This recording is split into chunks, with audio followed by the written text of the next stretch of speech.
This is Sarah Stewart Holland. And this is Beth Silvers. You're listening to The Nuanced Life, a Pantsuit Politics production.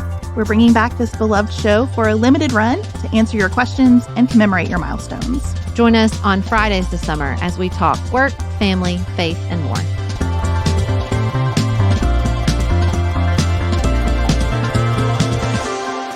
Hello, everyone. Welcome to the first episode of our very special summer relaunch of The Nuanced Life. The Nuanced Life was an advice podcast that we hosted from 2017 to 2020. Can't imagine why we decided to wrap it up in 2020, Beth. Can't imagine what else was going on during that time.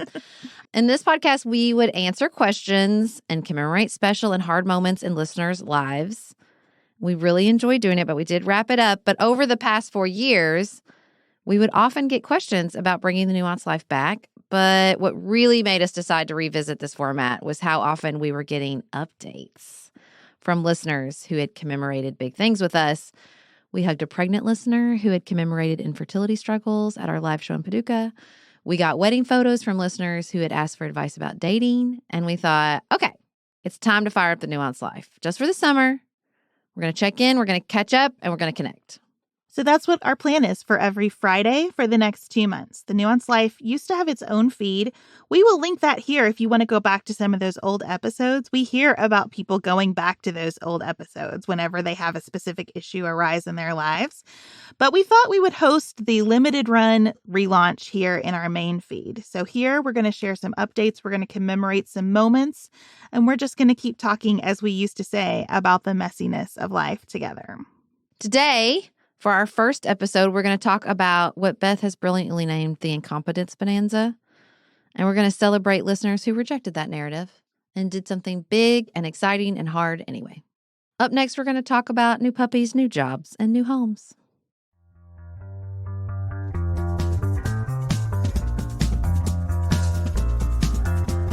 Beth, you and I have been having an ongoing conversation about a troubling trend we've noticed. It's in our feeds, it's in our conversations, it's in our social circles. You have brilliantly called it the Incompetence Bonanza. What is the Incompetence Bonanza? Okay, I know that this sounds harsh, and I do have some PTSD about other times when I have harshly named something that bugs me in life. But what I notice is that I think especially women about our age have been, over time, socially conditioned to believe that the best way we can connect with each other is by demonstrating how overwhelmed we are by pretty much every aspect of life, by sharing how stressful we find everything, by saying that we have time for nothing that we really enjoy or want to do. And it's just kind of this perpetual, like, I can't message as a way to be relatable and friendly and supportive to other people. And that I do not love. I think we needed to come a long way from like girl boss toxic positivity, which was like definitely injected into the social stream for a long time.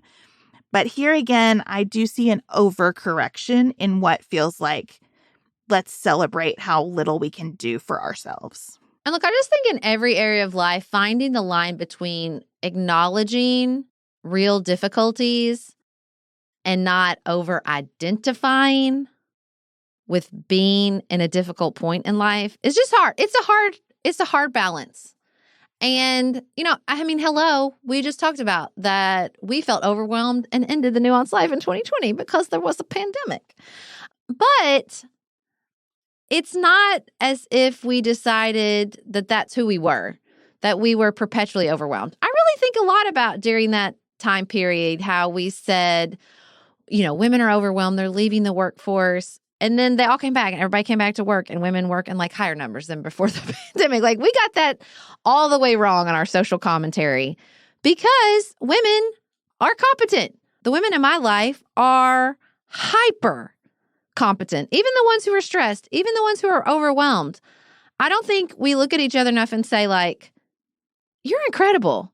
Look at what all you're doing. And I'm sure it is hard, but life is hard and you are handling it and not just getting by. You're like doing well. you're handling it and you're growing and you're reaching the next level pretty much all the time. I think that is the thing that drives me bananas about this. It is the mismatch between the evidence I see, particularly of the way women about our age are actually living, and the way we talk to each other about how we're living, and particularly the way that we're sort of conditioned to talk to each other about how we're living. Because I agree, I look around me and I see people who are crushing it. They're just doing amazing things with so much grace and so beautifully.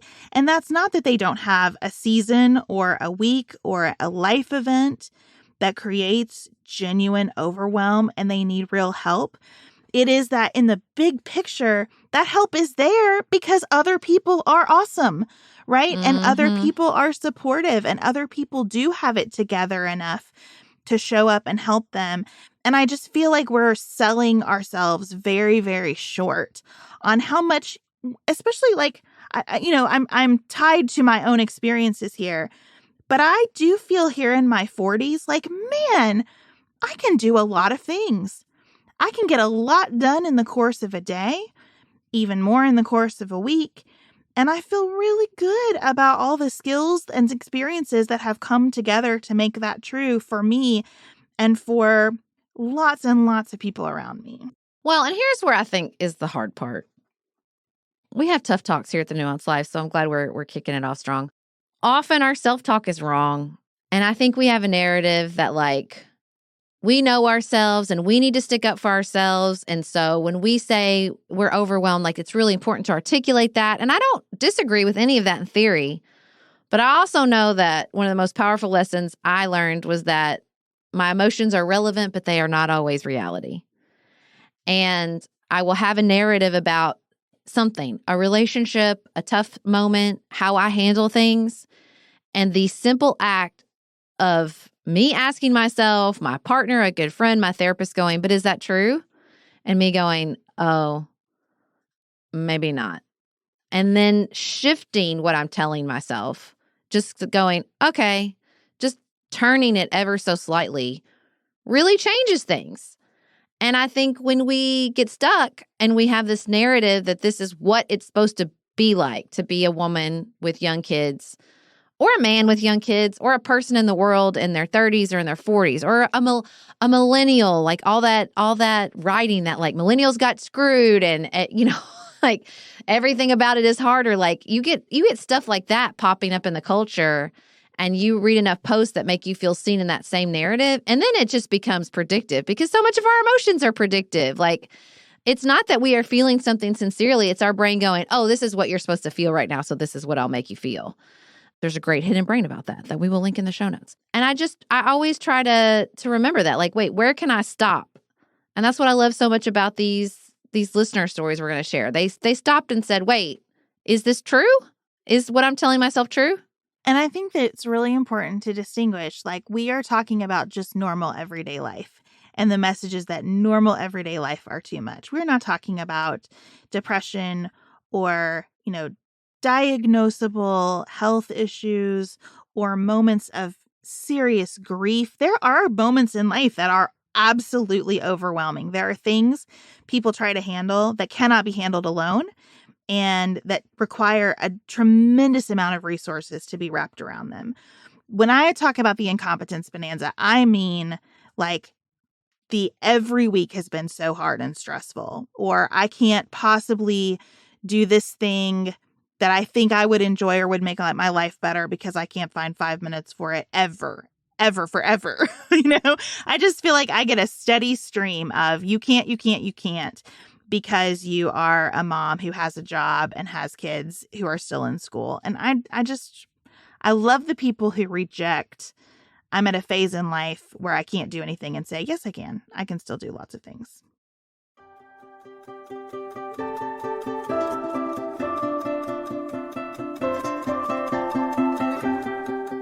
Let's talk about these amazing listeners who wrote in and told us these stories. So Kim had realized that where she was living was no longer serving her, okay? She reached out to us in 2022 about moving, and she got good advice from you. Our community was super encouraging, and so we got an update. Kim says, I did it. I spent almost all of 2023 focused on the move. I contacted realtors, movers, cleaners, contractors, mortgage companies, et cetera, and coordinated the whole thing by myself. The first time I'd done many of these things on my own since my divorce. It was hard, but I did a little bit to move it forward every day. And now Kim is in a new place, literally and figuratively. I love that she is celebrating the steps that it took to execute once she had made this decision. And I love that she says she's moving forward every day, just a little bit, because that's how it goes, right? That's how you resist that overwhelm. I think a lot of people never make the decision because they believe that absolutely everything on the other side of the decision has to be worked out before they can make it. Okay, well, I have to figure out every single piece of this move before I make the move. And that's just not it. And Kim's willingness to step into those first tasks and say, check, I did it, and to see the remaining tasks in front of her as achievable bit by bit is very inspiring to me. Well, because competence feeds on itself. Like you do one thing, like, oh, I don't know, Beth, making your bed. And then you can do another thing and another thing and another thing because you're like, well, I did that thing. I got up. Like, I always love it when the Peloton instructors are like, you've already done the hardest thing. You're on the bike. You did it. You did more than most people ever do. You've already done it. So I think just learning to recognize those like steps you take that get you to the final destination and then doing exactly what Kim is doing, which is celebrating. Like, I did it. I did the hard thing. That's a lot. Moving is like one of the most stressful life events you can tackle. And she did it. And it is so much coordination, so many people to talk to. It's so many things. Just out of the blue last night, my daughter Jane asked me how it is that you get your name changed if you want to change your name after you get married. She just suddenly wanted to know what happens with your driver's license. And then she asked me about moving. And we started going through like how if you get an apartment, you've got to set up your electricity and your water and your TV that you want to watch and your internet service. And she was like, this is so much. And I said, it is. And also, every time you fill out a form for yourself for school, you're acquiring these skills to be able to manage these things. And every time we make a list, of tasks that you're going to accomplish, you're acquiring these skills so that you can manage these things when this kind of a lot comes your way. The next story we got is a perfect complement to this because Sarah had been wanting to get a dog, but she was waiting to do all the things. She was going to fix her yard. She was going to install a fence. She was going to do research on a breed. And she said, and she just listed and, because that's what it becomes. It becomes and. And then what happened was fate or the Holy Spirit or karma or whatever you want to call it said, how about instead, I just leave a dog at your work and the dog gets in your lap and licks your face. How about that? How about we just do it that way? And then she didn't have to do all the ands because now she had a dog and the dog's name is Lydia and it was sleeping in her bathroom on a towel that night. This story warms my heart in so many respects because we have known this listener, Sarah, for a long time. She's a first responder. She has a very busy, engaged in her community, like rapid-paced, unpredictable sometimes life. And so it especially touched me to hear that the dog came to her. That what she had been wanting in her heart finally just like materialized in her lap to say, it is time. You are ready. You can do this. I am the right dog for you. We belong together. Well, and then my favorite is what I'm going to call this a serendipity spiral. Okay. So the dog appears and then it leads to all the ands. She's like checking off all the ands she wanted to do for the dog because the dog started this spiral. So she gets the dog. She fixes up her yard. She plants a garden. This is my favorite. She says, Lydia has adopted 4 widows who greet her with treats and pets. I call them her neighborhood grandmas. It's like trick-or-treating every time we leave the house. So she's like bought a wagon to take her garden treats to the widows. Like, beautiful. Beautiful. Like the stuff she was also putting off because she wanted to research and get everything perfect. Lydia shows up. She's got to get it done now. So she's fixing up her yard. Everything's happening. Everything's falling into place. And somehow in moments, this has been true for me in my life. I love the term serendipity spiral. I want to reject the incompetence banana in favor of the serendipity spiral. It has just been true for me that once I need to do things, I can do them. I have capacity for things I thought I did not have capacity for because it just needs to be done. My priorities shift. And somehow the skills that I have grow to accommodate those new priorities. And it's a really beautiful thing to celebrate. And I think that's why I struggle with the narrative around busyness and overwhelm. Because in my experience, the more things I add to my life, the more what I want to do is clarified and the better my skills get. My career took off when I had kids because what was worth doing became abundantly clear. And the skills I built quicker and more efficiently because my time was precious and I didn't want to spend time on anything that wasn't worthwhile. And so, I feel like the fuller your life gets, the fuller your life gets in really positive ways. It's just taken me a long time to learn, like, if something's not getting done, it's because I really don't want it to happen. If I'm procrastinating or putting it off, it's because I don't want to do it. And so I don't do it. And sometimes that'll show up in my life anyway, like a beautiful dog like Lydia. And then you're like, okay, what did I want to get done and what didn't I want to get done? Because I think another version of the story is the dog shows up and she's like, oh, you know what? It wasn't the right time. I don't really want a dog. And someone else in the fire station takes the dog, right? It's just learning to listen to those messages and not adopt this outside narrative. I love considering the version of this story where the dog shows up and she's like, actually, this isn't for me. Mm-mm. Because then you get the gift of removing it from your internal soundtrack. Mm-hmm. I really don't like being stuck in a situation where I'm thinking about doing something and it feels like I'm constantly trying to make a decision about the thing. I just want to discern what I need to about it and go one way or another. I think your word clarity is so key. I have found as my life has gotten fuller that I have to stop volunteering for so many things. I just have to. And so I picked the place where I felt my skills and interest and time could serve best.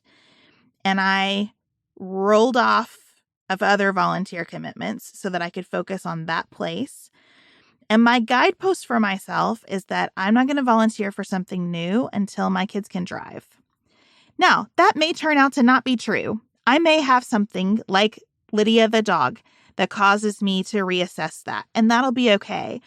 But it prevents me from agonizing over every opportunity that presents itself, because unless it is really pulling on me like Lydia the dog, it is a no, because I kind of set that parameter for myself from that place of clarity about what matters to me. Let's take a break and we're going to talk about people who found clarity in their careers.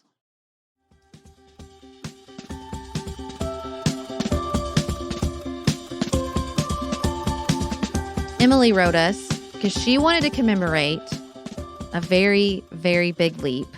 She completely changed professions and went from being an American Sign Language interpreter to teaching American Sign Language in a high school. That's a big leap. Anytime somebody late in life is like, I went and became a teacher, I think we should give these people awards or some sort of special ceremony, because I just think that is the most courageous thing. Any career change is courageous, but walking into a classroom like that is incredible. Good job, Emily. I have a friend, Kristen, who went from being a marketing professional with loads of really cool corporate marketing experience to teaching business in high school. I think the same thing, how brave it was. I also see how incredibly happy she is. Has such a different perspective on teaching than a lot of people I know who started their careers teaching and have been doing it for a long time. Has such a different perspective on her past jobs because now she sees them with a lot of gratitude for what she took from them and the way that she can give that gift to her students.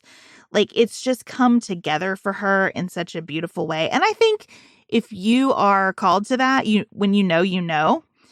And so I'm so glad that Emily trusted that knowledge about herself, that she could do this, that she would enjoy it, and making this first year milestone as a teacher instead of an interpreter to me is such a celebration because you know that that first year is going to be the absolute hardest and that from here she's just going to sink more and more into the role. And I'm thrilled for her. She wrote and said like the shift of identity was difficult, but she said, I'm really proud of myself for opening my mind to asking questions about whether the rhythm of my life and family could be different and summoning the courage to do this. And I think that's it. Just the question, is this how it is? Is this how it always has to be?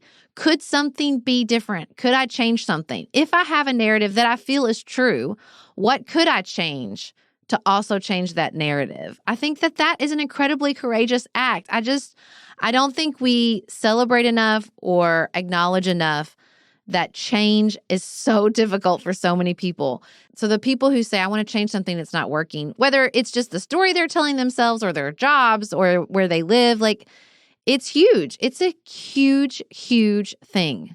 I also love Emily's specificity of asking whether the rhythm of life and family could be different, because that is the next level. I think a lot of people know, I want to change something, something's not working. But then to get to, am I willing to change my schedule? Am I willing to change where I go to work every day or my work friends? Those details matter a lot. And there are moments where the answer is no. At this point, I'm not willing to change my schedule or the benefits that I get or whatever. And that's okay too. That clarity is also a gift. It is hard to step into the question at all. What do I want to change and what am I willing to actually make different in order to get there? I say this all the time when I'm doing volunteer activities, when I used to do business coaching. I cannot make something better without making it different. And you have to be willing to embrace like a very particular form of difference if you want to make a career change. And I love that Emily recognized that and asked those questions before she stepped into this new role. Well, I wonder, as you look back, because you've done one of these big career changes, obviously you went from working full-time in a law firm to here at Pantsuit Politics. And I would guess, I feel like I know this a little bit because we were still, doing the side hustle while you're working full-time. If somebody had asked you, are you overwhelmed? Are you stressed? You would have said yes, but you still did the thing. You still started the pot. I mean, we had babies. We had literal babies. And we started doing it at night, and then we were producing the show. So, like, how did you, when you look back at it now that you have all these skills and you feel so differently about your life and your capacity, what got you to the place where you could sort of still be in that narrative but take the steps to make a big change? I think two things were true at the same time. One, that I was exhausted because we had small children. And I got up every morning and did a 45-minute to hour commute, depending on traffic, to be in an office all day, pick up the kids, come home, try to read a little bit to prepare to record, and then fall asleep in bed and hope that the kids slept some number of consecutive hours, right? So I was tired and it was hard. But the other thing that was true, and this was true for me with both of my daughters, and I don't think you have to have a baby for this to be true, but I was just in a moment of a burst of creative energy. I think having a child is a creative act. And like you said, there is clarity in it, but I also think there is a sense of like, I can do things and I have more power and agency than I've felt before. And I am plugged into something that has given me a sense of possibility and a sense of birth and newness. And so I was just very motivated to do what we were doing. I did know career-wise that at some point something needed to change for me. I wasn't going to stay in my current position forever. And all of the kind of logical next steps felt wrong to me. So my mind was open on what could be out there and materialize for me. Now, I truly then did not think, well, I'm going to be able to quit my job and do this full time eventually. Like, I think we tried to consistently tell ourselves, you don't get to make a living doing a podcast. That is a very, very remote possibility. And I think that was important level setting for what we were doing when we started. But it was really hard, but it was also really fun. And it was really cool. I think there was that spiral of like, well, I am doing it. It sounds like I can't do it, but look at me doing it. And if I keep doing it, it's going to get easier for me to keep doing. And it did. And that was true until it wasn't anymore. Because when we decided to add writing a book and got a contract to do it, I did look at my life and think, I can't fit another thing in. Mm-hmm. So now I'm at a place where I'm going to have to take a leap of faith or say no to an opportunity that I was unable to say no to, Yeah, I mean, I think the biggest leap I took was moving from Washington, D.C. to Paducah. And I was pregnant and I was in a very creative space because the stakes got higher. I thought, this is fine for me, but this isn't what I want for my child. And feeling like the stakes were high because there was another person involved. And I also did it early enough that the stakes were also weirdly low. Like I wasn't fully ensconced in a career. I didn't have a vision for what I was going to do when I moved back to Paducah, but I wasn't leaving anything major behind. I was a congressional staffer, but I was very low-level congressional staffer. So I think there was a part of the time that I decided to do that. Nicholas left a lot more in his career. And there was a sense of me, like I was thinking about it when we were talking about Kim, that you get these like long, overwhelming lists. And I made a note card for Nicholas when he was like, we can't do this, it's too much. And I was like, it's just 6 things. We have to buy a car, buy a house, sell a house, take the bar, and have a baby. See, 5, easy peasy, just 5 things in a way to try to like talk ourselves into it and to make the thing less overwhelming, because it was a lot in it. It felt like a lot. But I'm so glad I did it. I'm so glad we took the leap. And I didn't have everything sorted out. I did not know what I was going to do. I thought I would become a lawyer when I moved back to Paducah. That turned out not to be true. But I think having enough sorted out for my Enneagram 6 husband and bringing the Enneagram 1 energy of like, it'll work out. We're going to make it happen. Because there is a little bit of faith and there's that courage of like, I don't know how it's going to work out exactly, but I trust that it will. I think that after you make any kind of leap, like the leaps we've been talking about today, you build that muscle of trusting that I will figure it out. Whatever comes, I will figure it out. It was easier for me to quit my job and do this podcast because I had quit practicing law to move over to the business side of the firm before. It was a big deal. Calling yourself a lawyer is an identity marker. And I was on a path and I was doing well on the path and could have stayed on the path. And it would have been in some ways much easier to stay on the path than to jump off it and try a new direction. But because I had done that once successfully and I had seen, I will figure it out. Like whatever is needed, I will step up to the plate and be able to do. And then if it doesn't work, I'll just make another change. Once you have that confidence, that kind of can't go back in the bottle. And so I say to people all the time now about the podcast, when we get asked questions like, well, what's your kind of 5-year vision? And I say, I have no idea, because we're in an industry where a 5-year vision is foolish. But I am confident that whatever it is, we'll figure it out. And I cannot lose that confidence at this point. It just feels to me like I know that I will be okay. I will land on my feet, that we will land on our feet together. We will be adaptive. We will be innovative. We will be flexible. We will be okay through whatever because of those previous experiences. I love that, because that is definitely the big energy we got from Lauryn in our last message. Lauryn has been working for 4 years to start her own business, and she finally took the big step of quitting her full-time job. She said, this latest step, leaving my job, feels like the moment to commemorate.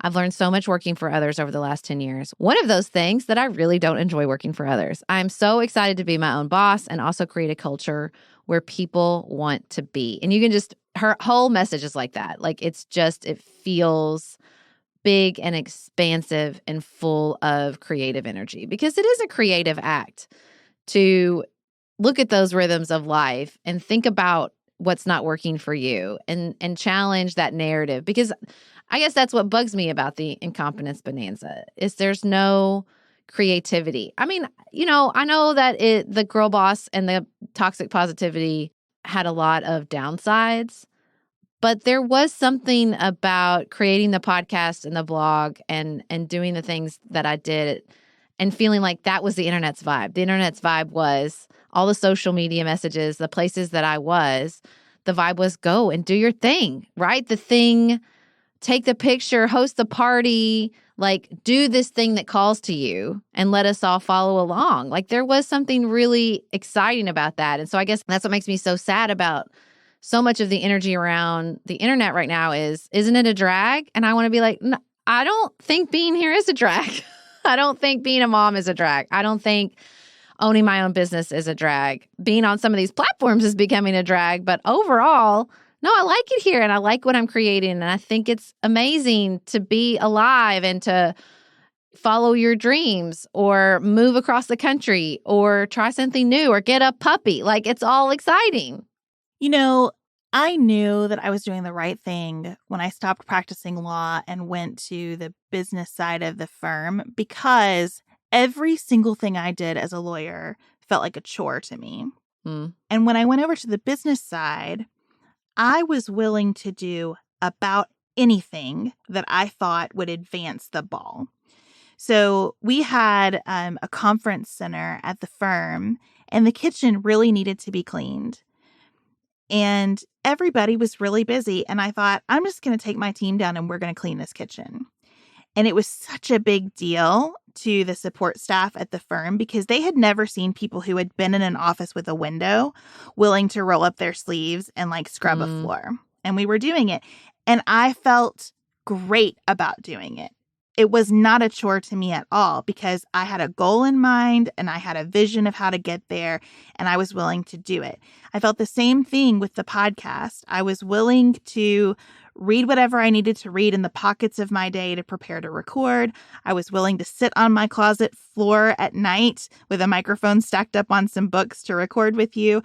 I was willing to learn some like very basic sound engineering stuff because all of it just felt exciting to me. And like, here's a thing that I'm willing to pour my whole self into. And that is another problem, I guess, that I've created for myself. Like, now I have this confidence that I'll figure things out. But I also have a standard of I don't really want to work on something unless I feel that way about it. I'm willing to take on any task associated with this because I think it matters and because I feel connected to it. And I recognize that that's a tough place for everyone to find in their careers and that it is special and lucky that I found it. I also realize that when I talk to people like Lauryn, that is a uniting thread that people are like, yeah, I will open the dog park and cafe and I'm willing to clean bathrooms and make coffee and pull a shift for an employee who didn't show up, whatever it takes, because I feel so connected to what we're trying to do here. Well, and that's what we love about all these. You guys, we have pictures for you to commemorate and celebrate all of this and feel this big energy. We have a picture of Lydia the dog.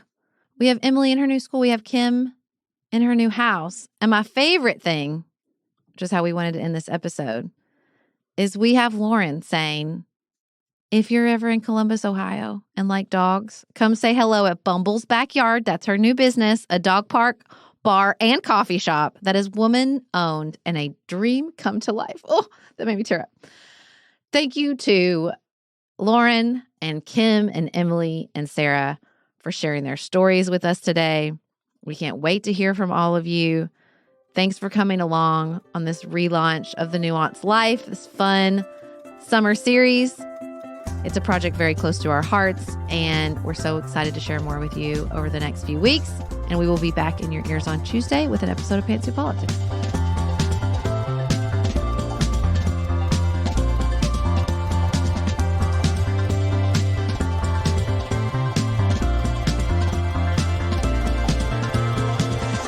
Pantsuit Politics is produced by Studio D Podcast Production. Elise Knapp is our managing director. Maggie Penton is our director of community engagement. Xander Singh is the composer of our theme music with inspiration from original work by Dante Lima. Our show is listener supported. Special thanks to our executive producers: Martha Brunitsky, Allie Edwards, Janice Elliott, Sarah Greenup, Julie Haller, Tiffany Hassler, Emily Holiday, Katie Johnson, Emily Helen Olson, Barry Kaufman, Catherine Vollmer, Lori Ladow, Lily McClure, Linda Daniel, The Titans, Tracy Putoff, Sarah Ralph, Jeremy Sequoia, Katie Steigers, Karen True, Annika Uvaline, Nick and Elisa Valelli, Amy Whited, Lee Shay McDonough, Morgan McHugh, Jen Ross, Sabrina Drago, Becca Dorval, Christina Quartararo, Shannon Frawley, Jessica Whitehead, Samantha Chalmers, Crystal Kemp, Megan Hart, the Adair family, Jenny Francis, Leanna Pilgrim Larson, the Monene family, Jeff Davis, Melinda Johnston, Michelle Wood, Nicole Berkless, Paula Bremer, and Tim Miller.